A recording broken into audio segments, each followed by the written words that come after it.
حضور کی ذات کو لے کر کے آج پوری دنیا میں جس طرح یہ کیچڑ اچھالنے کی کوشش کر رہے ہیں، حقیقت کیا ہے؟ مسلمان کو خود کو پڑھا ہوا ہونا چاہیے۔ کئی جنگیں ہوئی ہیں مسلسل، 10 سال کے اندر حضور پاک صلی اللہ علیہ وسلم جو ہجرت کر کے مدینہ طیبہ تشریف لے گئے، اور 10 سال تک وہاں پر اتنی جنگیں ہوئیں کہ جن میں 17 جنگوں میں تو خود رسول پاک صلی اللہ علیہ وسلم تشریف لے گئے ہیں۔ 10 سال کے اندر 17 جنگیں، یعنی 6 مہینے کا بھی وقت نہیں ملتا ہوگا۔ اور اس کے علاوہ اور بہت ساری جنگیں ہوئیں جس میں حضور تشریف نہیں لے گئے، ان کی تعداد بہت زیادہ ہے۔ 10 سال کے اندر کی بات کر رہا ہوں۔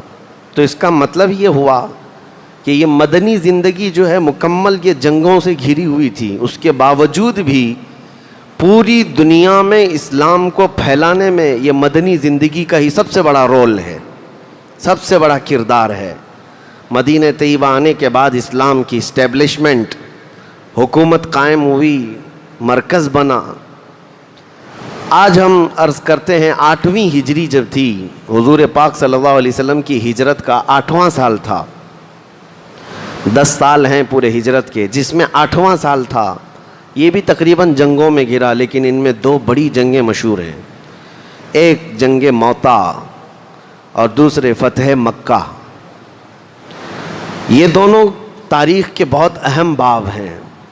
موتا ایک جگہ کا نام ہے، آج یہ جارڈن کے علاقے میں آتا ہے۔ جارڈن جس کو عربی میں اردن کہا جاتا ہے، انگلش میں جارڈن، اس کا ایک حصہ ہے موتا۔ وہاں یہ جنگ ہوئی تھی، اسی لیے اس کو جنگ موتا کہتے ہیں۔ وجہ کیا تھی؟ یہ مسلمانوں کے متعلق جو بات پھیلائی جاتی ہے نا، اس کو غور سے سنیں۔ ایسا نہیں ہے کہ جگہ جگہ مسلمان زبردستی جنگ چھیڑنے کے لیے جاتے تھے یا جنگ کرتے تھے، ایسا نہیں ہے، بلکہ کوئی نہ کوئی اس کے پیچھے سبب ہے، کوئی نہ کوئی وجہ ہے۔ ہوا یہ تھا کہ نبی پاک صلی اللہ تعالیٰ علیہ وسلم اپنے ایک صحابی قاصد حضرت حارث بن عمیر کو خط لکھ کر کے روم کا جو بادشاہ تھا اس کے پاس بھیجا، کیونکہ آپ نے سنا تھا 6 ہجری میں حضور صلی اللہ علیہ وسلم نے دنیا بھر کے بہت سارے بادشاہوں کو دعوت اسلام پیش کی، صحابہ لے کر کے گئے خط، اور یہ سلسلہ چلتا رہا۔ 8ویں ہجری میں بھی حضور صلی اللہ علیہ وسلم نے اپنے ایک قاصد صحابی، جیسے آپ سمجھ لیں ایمبیسیڈر، ترجمان، ان کو خط دے کر کے روم کے بادشاہ کے پاس بھیجا، اور وہ لے کر کے جا رہے تھے۔ روم پہنچنے سے پہلے ہی، جس کو آج آپ جو ہے روما کہتے ہیں یا رومانیہ ہے، اٹلی ہے، یہ روم کی سرزمین تھی پہلے۔ آج اس دور میں بھی وہاں پر کفار و مشرکین عیسائیوں کی حکومتیں قائم ہیں، اس دور میں بھی تھیں۔ روم میں جو قیصر روم ہوا کرتا تھا، اس کے پاس خط لے کر کے جا رہے تھے حضرت حارث بن عمیر، لیکن بیچ راستے میں ایک جگہ آتی ہے بلقا، وہاں ایک چھوٹا اور بادشاہ تھا جو روم کے بادشاہ کا ٹیکس دینے والا یا اس کا باجگزار جس کو کہتے ہیں، اس کا نائب تھا۔ اس نے بیچ میں اس صحابی کو پکڑ کر رسیوں سے باندھ دیا۔ حضور پاک صلی اللہ علیہ وسلم کے قاصد صحابی ہیں، کسی بھی قاصد کے ساتھ چھیڑ چھاڑ کرنا گویا کہ پوری قوم کے ساتھ چھیڑنا ہے۔ مثال کے طور پر اگر ہمارے ملک کا ایمبیسیڈر کسی دوسری کنٹری میں ہے اور اس ایمبیسیڈر کو مارا گیا، تو اس کا مطلب ہے پوری حکومت کو للکارا گیا ہے، کیونکہ وہ حکومت کی طرف سے نمائندہ ہوتا ہے۔ رسول پاک صلی اللہ علیہ وسلم کے صحابی کو اس بلقا کے بادشاہ نے رسیوں میں باندھا اور نہایت ہی بے دردی کے ساتھ اس صحابی کا قتل کیا۔ بیچ راستے میں وہ قتل ہو گئے حضرت حارث بن عمیر۔ اس دردناک واقعے کی خبر جب مدینہ طیبہ پہنچی، نبی پاک صلی اللہ تعالیٰ علیہ وسلم کو بہت غم ہوا، لیکن اب یہاں پر کرنے کا کیا معاملہ تھا سنیں۔ کسی قاصد کو قتل کر دینا، مار دینا، یہ ہلکا کام نہیں تھا، آسان نہیں تھا۔ نبی پاک صلی اللہ تعالیٰ علیہ وسلم کے اخلاق نبوت سے یہی آپ کو سمجھنا چاہیے کہ قوم کے ایک فرد کو مارنا قوم کو مارنے کے برابر ہے۔ نبی پاک صلی اللہ علیہ وسلم نے سارے صحابہ سے فرمایا کہ یہ نہایت ہی غلط ہے، دستور کے بھی خلاف ہے. پوری دنیا میں ایسا دستور نہیں پایا جاتا. کسی کے قاصد کے ساتھ کچھ نہیں کیا جاتا. جنگوں میں لڑائیاں ہوتی ہیں لیکن قاصد کے ساتھ کوئی برا عمل نہیں کیا جاتا. حضور پاک صلی اللہ علیہ وسلم کے پاس کتنے کافر مشرکین کے، کفار و مشرکین کے قاصد آتے تھے لیکن کبھی ان کو ہاتھ تک نہیں لگایا گیا. اب جب صحابی رسول قتل ہو گئے تو حضور نے مدینہ طیبہ سے ایک لشکر تیار فرمایا کہ تمہیں روم تک پہنچنا ہے اور اس صحابی رسول کا انتقام ہوگا، خون بہا لیا جائے گا. تو جوش جہاد میں صحابہ اکرام جمع ہوئے اور مدینہ طیبہ سے کل ملا کر 3000 صحابہ جمع ہوئے. جنگ موتا کی تاریخ میں بیان کر رہا ہوں. 3000 صحابہ جمع ہوئے. تو جب نبی پاک صلی اللہ علیہ وسلم ان 3000 کو جمع کیے تو ان کو رخصت کرنے کے لیے ثنیۃ الوداع کی گھاٹیوں تک خود تشریف لائے. نبی پاک صلی اللہ علیہ وسلم اس جنگ میں شریک نہیں تھے بظاہر. اب حضور پاک صلی اللہ علیہ وسلم نے اپنا جھنڈا سفید رنگ کا حضرت زید بن حارثہ کے ہاتھ میں دیا، جو رسول اللہ کے منہ بولے بیٹے تھے. منہ بولے بیٹے ہیں، حضور صلی اللہ تعالیٰ علیہ وسلم نے ان کو پالا ہے. ان کے ہاتھ میں دیا اور لشکر کو یہ تلقین فرمائی کہ اسی مقام پر جانا جہاں حارث بن عمیر کا قتل ہوا ہے. وہاں جا کر کے جب تمہارے مقابل میں لوگ آئیں گے تو پہلے ان کو اسلام کی دعوت پیش کرنا. اگر وہ قبول کر لیں تو تمہارے وہ بھائی اور بہنیں ہیں ان کے ساتھ رحم دلی اور ہمدردی کا معاملہ کرنا، اور اگر وہ جنگ پر آمادہ ہیں تو اللہ کے بھروسے جنگ کرنا. یہ تلقین تھی حضور صلی اللہ تعالیٰ علیہ وسلم کی طرف سے. اور پھر یہ ارشاد فرمایا تھا کہ زید بن حارثہ اگر قتل ہو گئے، شہید ہو گئے تو جعفر بن ابی طالب کے ہاتھ میں جھنڈا ہوگا. جعفر بن ابی طالب بھی اگر شہید ہو گئے تو عبداللہ بن رواحہ کے ہاتھ میں یہ جھنڈا ہوگا. اور اگر عبداللہ بن رواحہ بھی قتل ہو گئے، شہید ہو گئے تو سارے مسلمان جسے منتخب کر لیں اس کے ہاتھ میں جھنڈا ہوگا، وہ سپہ سالار ہوگا. یہ ساری باتیں حضور پاک صلی اللہ علیہ وسلم نے فوج کو بتائیں اور رخصت فرمایا. جب یہ لشکر مدینے سے جا رہا تھا تو ایک عجیب سا منظر تھا. مدینہ طیبہ کے بچے جوان سب باہر آئے تھے اور سارے مسلمان جو مدینے کے تھے ان کو جو رخصت کر رہے تھے سبوں کے لب پر یہی تھا، خدا تمہیں سلامت لائے، خدا تمہیں سلامت لائے. یہ 3000 لشکریوں کا ایک جم غفیر جو روم کی طرف نکلا تھا، 3000 سپاہیوں کا لشکر جب روم کی طرف نکلا تو مقام بلقا ابھی آیا نہیں تھا جہاں پر حضرت حارث بن عمیر کی شہادت ہوئی. لیکن اچانک انہوں نے دیکھا کہ روم کا بادشاہ خود فوج اتنی بڑی لے کر کے ان کے مقابل میں آ گیا ہے. وہ فوج چھوٹی موٹی نہیں بلکہ 1,00,000 کی فوج لے کر کے آ گیا. ادھر 3000 صحابہ تھے رسول اللہ کے، اور ان کے پورے خیال میں یہ نہیں تھا کہ اتنی بڑی فوج سامنے آنے والی ہے. اور جب روم کا وہ بادشاہ 1,00,000 کی فوج لے کر چل پڑا تو حضرت زید بن حارثہ کو یہ خبر دی گئی جو سپہ سالار تھے. تو لشکر میں یہ بات پھیل گئی تو سارے لوگ جمع ہوئے اور ایک جگہ پر پڑاؤ کر لیا اور کہا ہم اس واقعے کی خبر رسول اللہ صلی اللہ علیہ وسلم تک پہنچاتے ہیں مدینہ طیبہ، وہاں سے جو خبر آئے گی اس پر عمل کرتے ہیں. لیکن حضرت عبداللہ بن رواحہ ایک ایسے صحابی ہیں، انہوں نے آگے بڑھ کر کے کہا اللہ کے رسول نے ہمیں بھیج دیا ہے، رسول اللہ نے اپنا جھنڈا ہمارے ہاتھ میں دے کر کے بھیجا ہے. اے زید بن حارثہ، ہمارا مقصد نہ فتح حاصل کرنا ہے، ہمارا مقصد نہ مال غنیمت حاصل کرنا ہے، ہمارا مقصد تو شہادت حاصل کرنا ہے. وہ تو اس طرح سے بھی ہو جائے گی، شہادت ہے مطلوب و مقصود مومن، نہ مال غنیمت نہ کشور کشائی. حضرت عبداللہ بن رواحہ کی تقریر سے جتنے صحابہ تھے سب کے سب تیار ہوئے اور کہا 1,00,000 کیا اس سے زیادہ بھی آنے دیں، ہم یہاں سے اب پیچھے کی طرف واپس نہ جائیں گے. وہ کیسا مضبوط ایمان تھا. جن 3000 صحابہ کی بات کر رہا ہوں، جنگ موتا میں صرف 3000 صحابہ ہیں اور 1,00,000 کی فوج آ رہی ہے. مقابلہ ہو سکتا ہے؟ کتنے گنا زیادہ ہے، کمپیریزن ہو ہی نہیں سکتا. اب یہ صحابہ اکرام آگے بڑھتے گئے، اچانک وہ فوج آ گئی 1,00,000 کی فوج. اب جب ان کا آمنا سامنا ہوا ایک میدان جہاں موتا کا علاقہ ہے وہاں پر یہ لوگ رک گئے. عزیزان گرامی وقار، اب اس میں صحابہ اکرام کی جواں مردی دیکھنے کا منظر ہے. حضرت زید بن حارثہ جھنڈا لیے ہوئے تھے اور انہوں نے گھوڑے پر بیٹھ کر کے پوری 1,00,000 فوج کو مخاطب کر کے فرمایا کہ میں تمہیں اسلام کی دعوت دیتا ہوں، رسول اللہ صلی اللہ تعالیٰ علیہ وسلم کے دامن رحمت میں آنے کی دعوت دیتا ہوں۔ ان میں سے کسی کافر نے قبول نہیں کیا، بلکہ تیروں سے اور تلواروں سے جواب دیا۔ جب وہاں سے تیر برسنے لگے، حضرت زید بن حارثہ نے کہا کہ اب ان کے ساتھ جنگ کی شروعات ہوگی جیسے میرے آقا نے حکم فرمایا۔ یہ اتنے ہی صحابہ تھے اور رن ٹوٹ پڑا، یعنی پورے جنگ کا میدان گھمسان کا۔ یہ صحابہ اپنے گھوڑوں سے اتر کر پیادہ چلنے لگے اور ان فوج کے اتنے بڑی ٹکڑیوں میں داخل ہونے لگے۔ صحابہ کے اندر وہ جوش تھا، جب ظاہر سی بات ہے جس کو شہادت ہی حاصل کرنا ہو، جسے اللہ کا قرب ہی حاصل کرنا ہو، جان بچانے کی فکر ہی نہ ہو، تو پھر ان کو کوئی طاقت روک بھی نہیں سکتی۔ یہ رسول اللہ صلی اللہ علیہ وسلم کے پروانے ایسے ٹوٹ پڑے کہ اس فوج میں پہلے تو ایسی کہ زرق برق وردیاں تھیں، وہ ہتھیاروں سے لیس فوج تھی، روم کی بڑی مضبوط فوج۔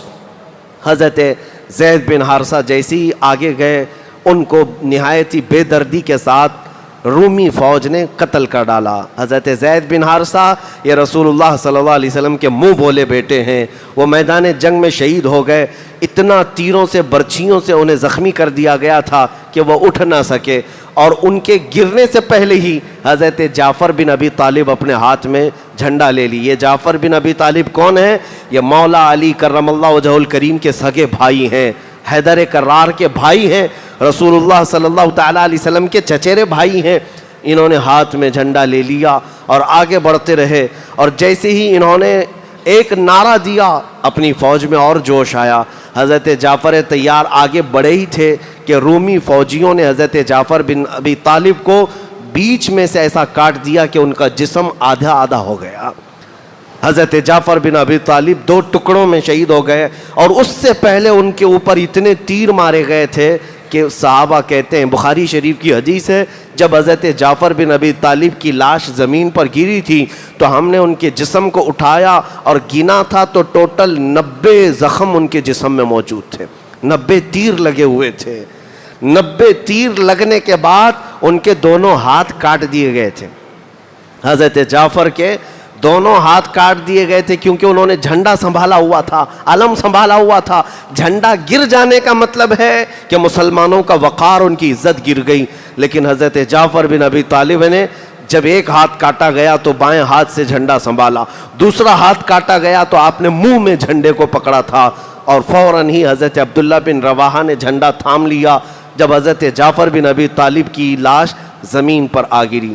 2 صحابہ شہید ہوئے جو سپہ سالار تھے، تیسرے عبداللہ بن رواحہ تھے۔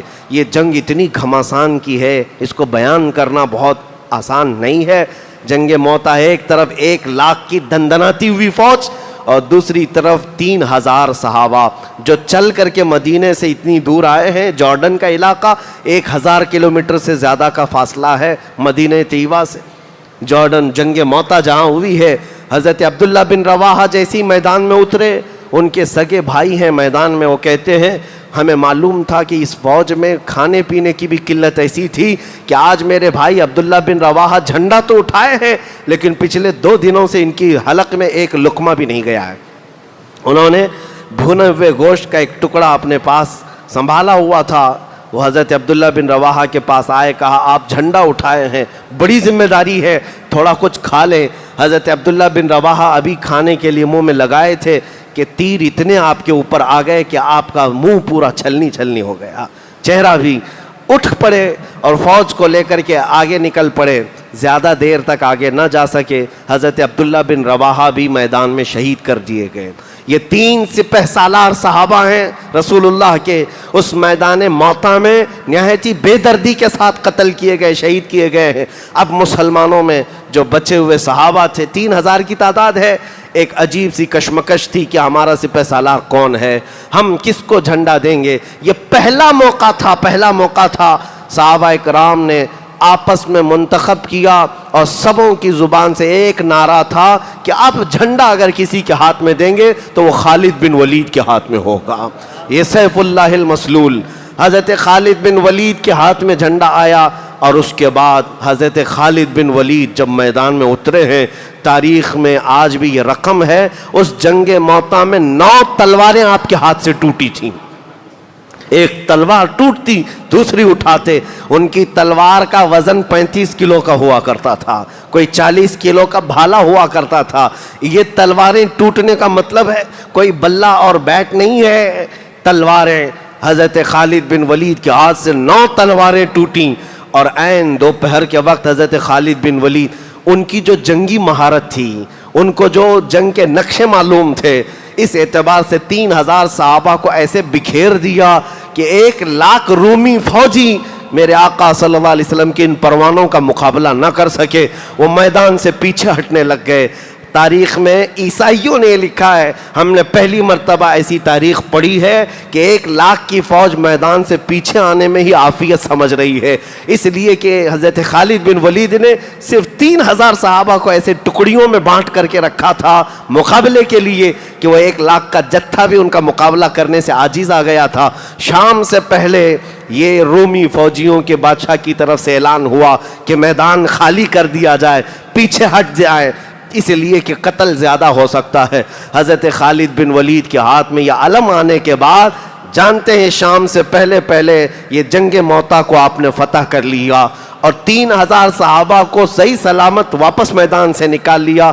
اس پوری جنگ میں حیرت کی بات یہ ہے 1,00,000 رومی فوجیوں نے مل کر کے جو رسول اللہ صلی اللہ علیہ وسلم کے چہتے صحابہ کو قتل بھی کیا ہے، تو ٹوٹل تعداد 12 صحابہ کی تھی. 12 صحابہ قتل ہوئے تھے، شہید ہوئے تھے، جن کے مزارات آج بھی جنگ موطا میں ہیں.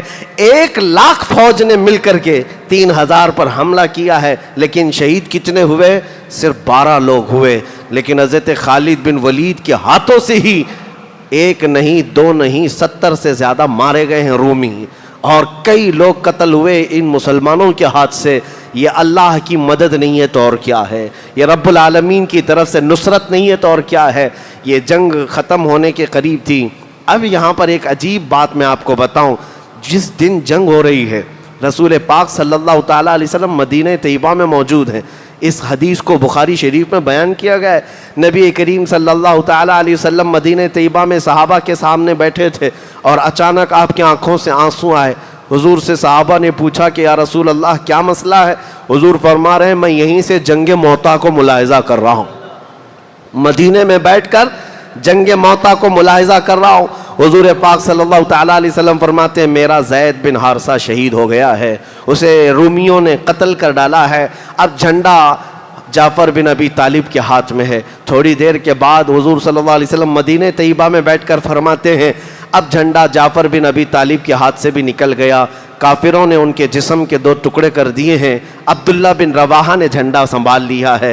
تھوڑی دیر کے بعد رسول کریم صلی اللہ تعالیٰ علیہ وسلم بیان کرتے ہوئے ارشاد فرماتے ہیں عبداللہ بن رواحہ بھی شہید ہو گئے. اب مسلمانوں کو اختیار میں نے دیا تھا صحابہ کو کہ جسے چاہو اپنا امیر منتخب کر لینا، سپہ سالار بنا لینا. حضور صلی اللہ تعالیٰ علیہ وسلم فرماتے ہیں میرے صحابہ بالکل حق راستے پر ہیں، انہوں نے چنا ہے تو ایسے کو چنا ہے جو اللہ کی تلواروں میں سے ایک تلوار ہے، خالد بن ولید کو چنا ہے. یہ کون بیان کر رہا ہے؟ میرے مصطفیٰ کریم صلی اللہ علیہ وسلم مدینے میں بیٹھ کر کے بیان کر رہے ہیں. اور جنگ کہاں ہو رہی ہے؟ جنگ موطا جارڈن کے علاقے میں ہو رہی ہے. اب نبی پاک صلی اللہ تعالیٰ علیہ وسلم نے تھوڑی دیر کے بعد سارے صحابہ سے فرمایا اٹھ کر کھڑے ہو کر کے مبارک ہو خالد بن ولید نے سارے صحابہ کو وہاں سے صحیح سلامت میدان سے باہر نکال لیا اور رومیوں کو ان کے میدان سے ان کے ملک واپس جانے پر مجبور کر دیا. یہ خالد بن ولید رضی اللہ تعالیٰ عنہ کی اسلام میں آنے کے بعد بڑی فتحوں میں سے پہلی فتح تھی، جس دن حضور صلی اللہ علیہ وسلم نے آپ کو سیف اللہ المسلول کہا تھا. جانتے ہیں میں یہ بات اس لیے عرض کر رہا ہوں کہ یہی دن تھا حضور صلی اللہ تعالیٰ علیہ وسلم اپنے گھر سے نکلے. جعفر بن ابی طالب کی جو اہلیہ محترمہ ہیں، زوجہ ہیں، حضرت اسماء بنت امیس، وہ حضور صلی اللہ تعالیٰ علیہ وسلم کے یعنی سگے چچیرے بھائی حضرت جعفر کی زوجہ ہیں، ان کے 2 بچے بھی ہیں. آپ کی زوجہ حضرت اسماء اپنے بیٹوں کو نہلا دھلا کر کپڑے پہنا کر انہیں تیار کر کے بٹھائی ہوئی تھیں. یہ دن تھا حضور صلی اللہ تعالیٰ علیہ وسلم گھر میں داخل ہوئے. حضرت اسما سے کہا تمہارے دونوں بچوں کو لاؤ. دونوں چھوٹے بچے قریب آئے, حضور صلی اللہ تعالیٰ علیہ وسلم نے ان کو سینے سے لگا لیا اور ایسا لپٹ گئے کہ حضور صلی اللہ تعالیٰ علیہ وسلم کے آنسو نکل پڑے اور ان شہزادوں ان بچوں کے اوپر گرنے لگے. حضرت اسما نے پوچھا کہ یا رسول اللہ صلی اللہ علیہ وسلم, آج تو میں پورا تیار کر کے رکھی ہوں کہ میرے شوہر آنے والے ہوں گے یا کوئی اچھی خبر ہوگی. حضور صلی اللہ تعالیٰ علیہ وسلم نے فرمایا کہ تیرے ان بچوں کا باپ جعفر بن ابی طالب شہید ہو گیا ہے, میدان جنگ میں شہید ہو گیا. حضرت اسما کہتی ہے میری چیخ نکل گئی, میرا گھر بعد میں عورتوں سے بھر گیا. رسول کریم صلی اللہ تعالیٰ علیہ وسلم اپنے گھر سے حضرت جعفر کے گھر کھانا بھیجتے رہے. عزیزان گرام وقار, یہ باتیں ہو گئی, مہینہ گزرنے کو آ گیا. جنگ موتا کے وہ صحابہ وہاں سے واپس پلٹ کر کے مدینے آ رہے ہیں. جب مدینے آئے تو جنگ ختم ہو کر کے تقریباً مہینہ گزرنے کو تھا. وہ سارے صحابہ کی جماعت جب مدینہ طیبہ آئی, حضور صلی اللہ تعالیٰ علیہ وسلم کو خبر ملی تو پورے مدینے والے رسول اللہ صلی اللہ علیہ وسلم کے ساتھ چل پڑے. اس میں بچے بھی تھے, جوان بھی تھے. حضرت خالد بن ولید اور بچی ہوئی فوج کا استقبال کرنے کے لیے جب سارے صحابہ مدینے سے باہر آئے, ان صحابہ کا شاندار استقبال کیا گیا, مدینے میں لایا گیا. اب اس میں ایک صحابی حضرت یعلا, وہ کہتے ہیں کہ میں بڑھ کر کے حضور صلی اللہ علیہ وسلم کے قدموں میں گرا, حضور نے اٹھا لیا اور کہتے ہیں میرا دل بھر آیا تھا کہ میں جنگ کے حالات بتا دوں کہ میں نے کیا کیا دیکھا ہے جنگ موتا میں, کون کون شہید ہوئے, سب خبریں دے دوں. رسول کریم صلی اللہ علیہ وسلم نے بازوؤں سے پکڑ کر اٹھایا اور فرمایا یعلا تم بیان کرو گے جنگ موتا کو یا مجھ سے سنو گے؟ حضرت یعلا کہتے ہیں یا رسول اللہ صلی اللہ علیہ وسلم, یہ ادنا غلام آپ سے ہی جنگ موتا کی خبر سننا چاہتا ہے. حضور صلی اللہ تعالیٰ علیہ وسلم نے پھر شروع سے لے کر اخیر تک جنگ موتا کا جو حال تھا دوبارہ ان فوجیوں کے سامنے بیان کیا. وہ ایک لخت چیخ کر کہنے لگے قسم اس رب ذوالجلال کی جس نے حق کے ساتھ آپ کو رسول بنا کر بھیجا ہے. عزیزان گرامی وقار, یہ عقیدہ صرف بریلویوں کا نہیں ہے, یہ عقیدہ تو صحابہ کرام کا بھی تھا کہ اگر میدان جنگ میں ہم تلوار اٹھائے ہوں رسول اللہ مدینے میں بیٹھ کر کے بھی اس کا مشاہدہ کر رہے ہیں. اسی لیے ہم یہ کہتے ہیں ہم یہاں سے پکاریں وہ وہاں سے سنیں, مصطفیٰ کی سماعت پہ لاکھوں سلام.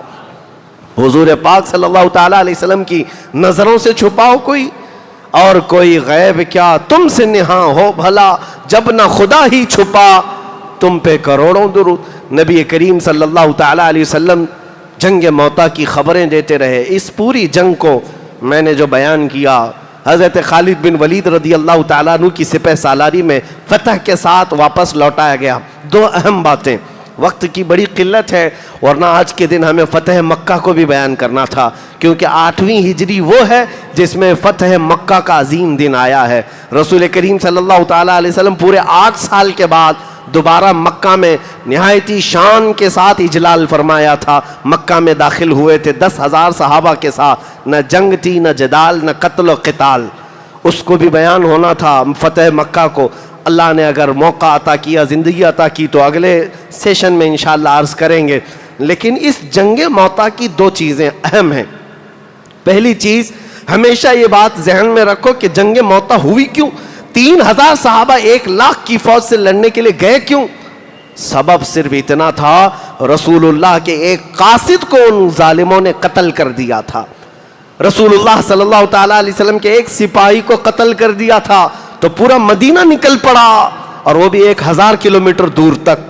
عزیزان کرام وقار, یہ غیرت ایمانی تھی صحابہ کی کہ رسول اللہ کے کسی سپاہی کو بھی اگر کوئی چھیڑ چھاڑ کرے تو پورا مدینہ نکل پڑتا تھا. آج حیرت کی بات ہے, خود رسول اللہ کی ذات کو چھیڑ چھاڑ کیا جا رہا ہے اور خواب خرگوش میں پوری قوم سوئی ہوئی ہے, پوری امت سونے پر مجبور ہو گئی. آج کیا بادشاہوں کا زمانہ نہیں ہے؟ تقریباً دنیا میں 57 ملک ایسے ہیں, 57 کنٹریز, جہاں بنام ہی صحیح اسلامی حکومت قائم ہے, مسلمانوں کی حکومت ہے. کیا ان میں سے کبھی کوئی اس طرح کی مذمت آتی کہ رسول اللہ صلی اللہ تعالیٰ علیہ وسلم کی ذات کے ساتھ اگر کسی نے کھلواڑ کیا, چھیڑ چھاڑ کیا تو ہماری پوری قوم باہر آ سکتی ہے, ہم آپ کا مقابلہ کرنے کو تیار ہوں گے؟ یہ سارا سسٹم ہی ختم کیا گیا. اسی لیے ہم ان کو نہ بادشاہ مانتے ہیں نہ ان کی حکومت اسلامی حکومت قرار دی جا سکتی ہے. اسلامی حکومت تو وہ ہے جہاں رسول اللہ صلی اللہ تعالیٰ علیہ وسلم کی عظمت کے لیے ہر کوئی اپنی جان دینے کے لیے بھی تیار ہو. وہ حقیقی اسلامی حکومت ہوتی ہے. آج کی یہ حالت ہے. وہ دور تھا کہ ایک سپاہی کا قتل صحابہ برداشت نہیں کر سکتے, اور خود رسول اللہ صلی اللہ علیہ وسلم نے صحابہ کو بھیجا تھا. انہوں نے یہ نہیں دیکھا کہ 1 لاکھ کی فوج رومیوں کی ہمارے سامنے ہے. انہوں نے یہ نہیں دیکھا کہ روم کی بادشاہت ہمارے مقابل میں آئی ہے. کچھ نہیں دیکھا, بلکہ وہ صحابہ تو یہ کہتے تھے نہ ہمیں فتح مقصود ہے نہ مال غنیمت مقصد ہے ہمارا تو مقصد شہادت حاصل کرنا ہے. اور وہ نکل پڑتے, اور یہی ان کا عزم تھا جو دنیا کو خوف زدہ کیا ہوا تھا. جانتے ہو تقریباً 1000 سال ایسے گزرے ہیں کہ دنیا حضور صلی اللہ تعالیٰ علیہ وسلم کی طرف انگلی اٹھانے سے بھی ڈرتی تھی. ان کو پتا تھا کہ رسول اللہ صلی اللہ علیہ وسلم کا مقام تو بہت دور ہے. ان کے کسی غلام کے ساتھ چھیڑ چھاڑ کرنے پر بھی یہ جہاد پر اتر آتے ہیں. آپ کو پتا ہے ہندوستان میں سب سے پہلی جنگ جو ہوئی ہے مسلمانوں کا جو دخول ہوا فوج کے ساتھ, وہ محمد بن قاسم کی فوج تھی. 10,000 کی فوج سندھ کے علاقے سے آئی تھی. سب سے پہلے وہ وجہ کیا تھی؟ کیا یہاں لوٹ مار کرنے آئے تھے, لوگوں کو قتل کرنے آئے تھے؟ نہیں. راجہ دابر سنگھ جس نے چند مسلمان عورتوں کو, اس کے گنڈوں نے جو حج پر جا رہی تھیں عورتیں, ان عورتوں کو گرفتار کر کے ان کی عزت لوٹ کر کے ان کا مال لوٹ کر کے ان کو قیدی بنایا تھا. تو ان عورتوں کی طرف سے جو حالات دیکھا تھا, کسی نے جا کر خلیفہ وقت کے سامنے یہ بات بیان کی تھی, تو محمد بن قاسم 19 سال کا جوان تھا. 19 سال کا جوان تھا. 10,000 کا لشکر لے کر کے ہندوستان چلا آیا, صرف اپنی بہنوں کی عزت واپس لینے کے لیے. اپنی بہنوں کے اوپر اگر کسی نے خراب نظر ڈالی ہے تو وہ لشکر لے کر آیا, اور ایسا نہیں کہ سیدھا قتل و غارت شروع کیا. پہلے راجہ دابر سنگھ کو کہا بھی کہ جن مقدس عورتوں کو تم نے گرفتار کیا جو حج پر جا رہی تھیں انہیں آزاد کرو, اور جنہوں نے ان کے ساتھ کھلواڑ کیا ان کو سزا دو. لیکن اس کو گھمنڈ سے چور تھا وہ بادشاہ راجہ. اس نے کہا کہ ایک چھوٹا بچہ مجھے للکار رہا ہے, تمہاری بات پر تو نہ میں عورتوں کو چھوڑوں گا نہ میرے سپاہیوں کو سزا دوں گا. تو پھر محمد بن قاسم نے کہا چلو راجہ دابر سنگھ اس چھوٹے بچے سے اب مقابلے کے لیے تیار ہو جاؤ. 3 دن کی جنگ ہوئی تھی, یہ پہلی جنگ ہے.